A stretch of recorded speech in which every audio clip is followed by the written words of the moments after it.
कायद के मौक़िफ़ के साथ, कायद के नैरेटिव के साथ, अपनी बहन के साथ, आपकी अपनी बेटी के साथ मैं आप सबको दिल की गहराइयों से ना सिर्फ सलाम पेश करती हूँ बल्कि सलूट करती हूँ।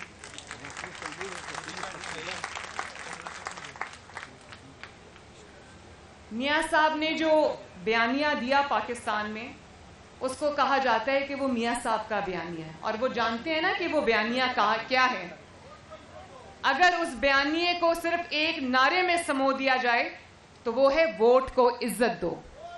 तो फिर मियाँ साहब तो असेंबली में नहीं है ना, मियाँ साहब तो ना अहल हैं, मैं भी ना अहल हूं, तो मियाँ साहब फिर किसका मुकदमा लड़ रहे हैं? कौम से भी ज्यादा कौम के वोट की तर्जुमानी कौन करता है? आप सब करते हैं। तो इससे ज्यादा जो कौम के साथ ज्यादती हुई है, जो वोट की इज्जत और वोट की हुर्मत पामाल हुई है, उसके सबसे बड़े गवाह यहां पर ये MNAs, टिकट होल्डर्स और सेनेटर्स बैठे हुए हैं। आपके हलकों में जिस तरह से धांधली हुई, और वो धांधली 3 महीने पहले शुरू हो गई थी, मुझे उसकी तफसील में जाने की जरूरत नहीं है। तो वो जो धांधली आप उसके ऐनी शाहिद हैं, गवाह हैं, और आप ये समझते हैं कि पाकिस्तान की हर बीमारी का इलाज इस एक नारे में, जिसको कहते हैं वोट को इज्जत दो, उसमें छुपा हुआ है। क्योंकि जब वोट को इज्जत नहीं मिलती तो फिर जो लाकर हमारे सरों पे मुसल्लत किए जाते हैं, उसमें ये नहीं देखा जाता कि उसमें लायक कौन है, उसमें कौन जो है वो मुल्क की खिदमत कर सकता है, किसके अंदर इतनी क्वालिटीज़ हैं। उसमें फिर एक ही चीज़ देखी जाती है, और वो ये देखी जाती है कि कौन कितना ताबेदार है। और जब ताबेदारों को लाया जाता है तो आज पाकिस्तान में जो महंगाई है, पाकिस्तान के अंदर जो लाकानूनियत है, पाकिस्तान के अंदर जो इंतकाम है, पाकिस्तान के अंदर जो आईनी और जो शख्सी हकूक जिनके ऊपर बिल्कुल गवर्नमेंट का कंट्रोल है, जो कि सस्पेंड हुए हैं, फिर ये होता है।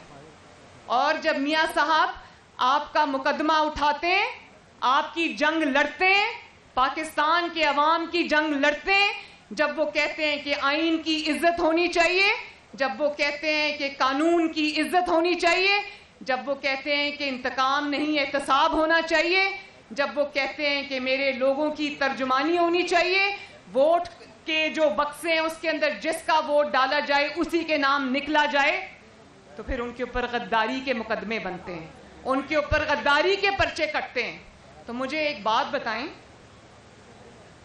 कि कैसा गद्दार है ये, जिसने भारत के 5 एटमी धमाकों के मुकाबले में 6 एटमी धमाके कर दिए? कैसा गद्दार था ये, जिसने आने वाली नस्लों के लिए पाकिस्तान का जो सिक्योरिटी थी, पाकिस्तान का जो डिफेंस था, उसने उसको मजबूत कर दिया? कैसा गद्दार है ये, जिसकी गद्दारी की गवाही चागी के पहाड़ भी देते हैं।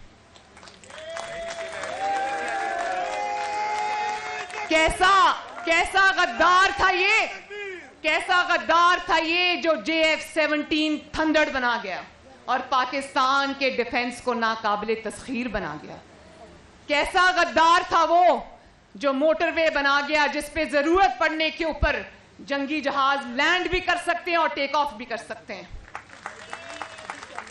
कैसा गद्दार था वो जब वो इक्तदार में आया तो पाकिस्तान की हर गली से, पाकिस्तान के हर शहर से बारूद की बू आती थी। पाकिस्तान के शहरों में शहरियों पर ड्रोन हमले होते थे, धमाकों में, बॉम्ब धमाकों में रोज लोग शहीद होते थे।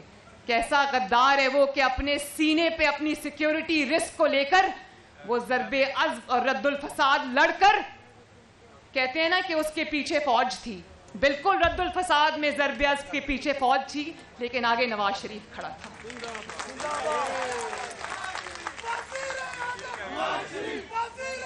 नवाज शरीफ ने ये नहीं कहा। कैसा गद्दार था जो मुल्क में खजाना कमजोर होने के बावजूद उसने फौज को, पाकिस्तान की अफवाज पाकिस्तान को ये नहीं कहा कि इतनी बड़ी बड़ी जंगें हम लड़ने जा रहे हैं, हम आपकी तनख्वाहें नहीं बढ़ा सकते, हम आपको पैसे नहीं दे सकते। उसने अपनी हुकूमत का पेट काट कर पैसे निकाल कर जो है वो दिए उस जंग के लिए और आगे बढ़ के वो जंग लड़ी। कैसा गद्दार है वो, जिसको जब पाकिस्तान मिला तो 20-20 घंटे लोड शेडिंग होती थी, पाकिस्तान को रोशनियां देकर चला गया। कैसा गद्दार था वो। और फिर बड़े अफसोस की बात है, कल इस्लामाबाद हाई कोर्ट से ये हुक्म आया कि इश्तिहारी को इश्तिहारी डिक्लेयर किया जाए और उसके पर्चे जो हैं और इश्तिहार जो हैं वो जगह जगह लगाए जाएं।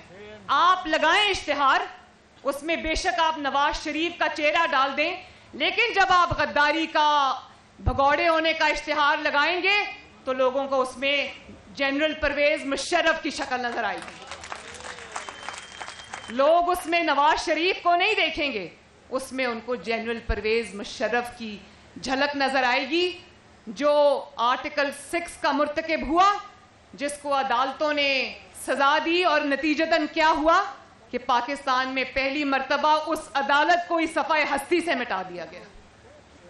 वो कानून को, आइन को, पाकिस्तान के 22 करोड़ अवाम को मुक्के दिखाता हुआ निकल गया और किसी अदालत की, किसी जज की इतनी जुर्रत नहीं हुई कि उसको ललकार सके कि तुम भी मुल्क में वापस। लाहौर में मुस्लिम लीग नून के मुशावरती इजलास से मरीम नवाज खिताब कर रही हैं। दूसरी तरफ वफाकी वज़ीर मुराद सईद इस्लामाबाद में तकरीब से खिताब कर रहे हैं और मरीम नवाज हुकूमत को तनकीद का निशाना बना रही है, महंगाई का जिक्र कर रही हैं। इसके साथ साथ मियाँ नवाज शरीफ और उनकी दौर हुकूमत में जो तरक्याती काम किए गए उनका भी जिक्र कर रही हैं। मुस्लिम लीग नून का मुशावरती इजलास जारी है। उनको तो कोई अदालत, कोई नैब बुलाने की जरूरत नहीं कर सकता। और जब आप ढोल बजाएंगे तो अभी कल जो इंकशाफात आज मियाँ साहब ने आपको स्क्रीन पे दिखाए हैं, तो उसमें जो बशीर मेमन साहब हैं उनकी गवाही की आवाज़ आएगी। नवाज शरीफ की आवाज़ तो आपने बंद कर दी।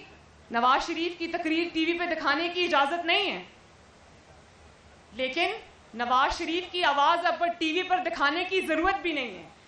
नवाज शरीफ का मुकदमा गली गली, महल्ले महल्ले, घर घर पहुंच चुका है। अब आवाज़ उसकी बंद करोगे कि भी तो उसकी आवाज़ गूंजेगी इंशाअल्लाह। और नवाज शरीफ की आवाज़ उस गली, महल्लों, घरों तक पहुंचाने में मीडिया का किरदार तो है, मियाँ साहब के नैरेटिव का किरदार तो है, आप सबका है, लेकिन सबसे ज़्यादा जिस चीज़ ने आवाज़ वो गली गली पहुंचाई है, वो नवाज शरीफ के साथ होने वाले जुल्म ने वो आवाज़ गली गली पहुंचाई है। और मेरी, अब क्योंकि मगरिब का टाइम है तो मुझे इसको जल्दी ख़त्म भी करना है अभी, लेकिन मैं आपसे एक बात ये कहना चाहती हूँ कि आज ये भी आवाज़ें आती हैं ना कि नवाज शरीफ बीमार हैं, बाहर हैं, तो अंदर क्यों नहीं आते, वापस क्यों नहीं आते, और शायद कारकुनों को लड़ने के लिए छोड़ दिया है। तो मैं अपने कारकुनों को ये यकीन दिलाना चाहती हूँ कि नवाज शरीफ ने अपने कारकुनों को अकेला नहीं छोड़ा। नवाज शरीफ ने सारे जुल्म, सारे वार पहले अपने सीने पे लिए और उसके बाद हमारी बारी आई है। हमेशा होता ये कि कारकुन जब कुर्बानी देने का टाइम आता है तो लोग कंटेनर में छुप जाते हैं और कारकुनों को, निहत्ते कारकुनों को आगे कर देते हैं। इस दफा ये हुआ कि नवाज शरीफ ने सारे वार पहले अपने सीने पे सहे। नवाज शरीफ ने 70 साल की उम्र में, नवाज शरीफ ने इस बीमारी के हाल में, एक दफ़ा नवाज शरीफ को अडयाला जेल में हार्ट अटैक हुआ और एक दफ़ा नैब की कस्टडी में हुआ। वो सब नवाज शरीफ ने पहले अपने ऊपर सहा और उसके बाद उसने कारकुनों को आवाज़ दी। और आज भी उन्होंने जब आवाज़ दी है तो उन्होंने ये नहीं किया कि वो लंदन में बैठे, उन्होंने अपनी बेटी को, अपनी निहत्ती बेटी को कारकुनों की सफ में पहले खड़ा किया।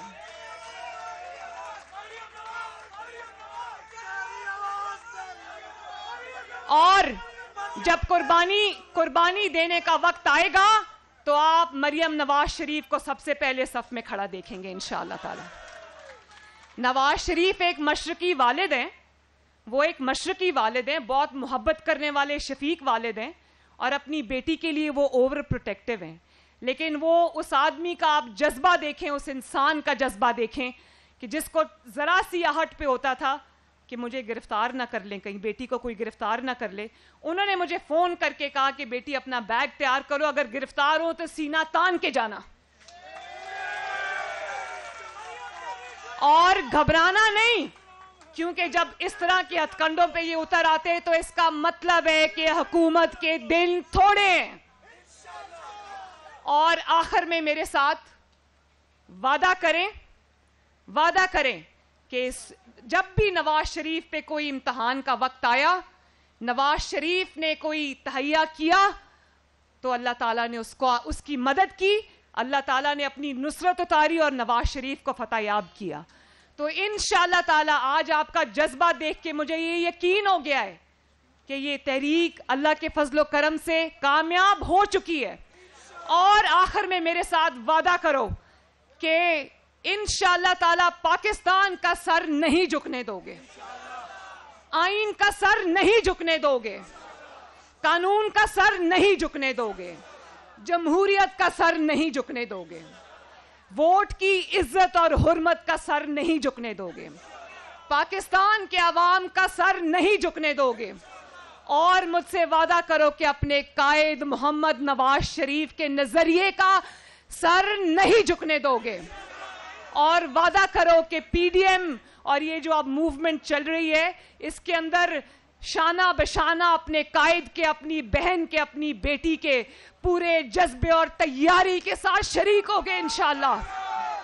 और जो पाकिस्तान के अवाम ने, एक मिनट बेटा, पाकिस्तान के अवाम ने जो पीडीएम से, जो नवाज शरीफ से, जो मुस्लिम लीग नून से अपनी उम्मीदें वाबस्ता कर ली हैं, उन उम्मीदों को टूटने नहीं दोगे। एक जो भी आज आप उठा के देख ले, चाहे वो कारोबारी हो उसकी उम्मीदें हैं, या वो रेड़ी वाला हो, या वो ताजिर हो, या वो मीडिया पे जुल्म हो रहा हो, या कोई जज है जिसको निशाना बनाया हो, या कोई भी है, वादा करो कि उनकी उम्मीदें जो नवाज शरीफ से वाबस्ता उनको टूटने नहीं दोगे। वादा करते हो? अल्लाह ताला आप सबका हामी और नासिर हो। पाकिस्तान जिंदाबाद। पार्लियामेंटेरियंस, मुस्लिम लीग नून का एक एक parliamentarian, MNA, MPa, senator, ticket holder जिंदाबाद। शहबाज शरीफ जिंदाबाद। हमजा शहबाज जिंदाबाद। और आखिर में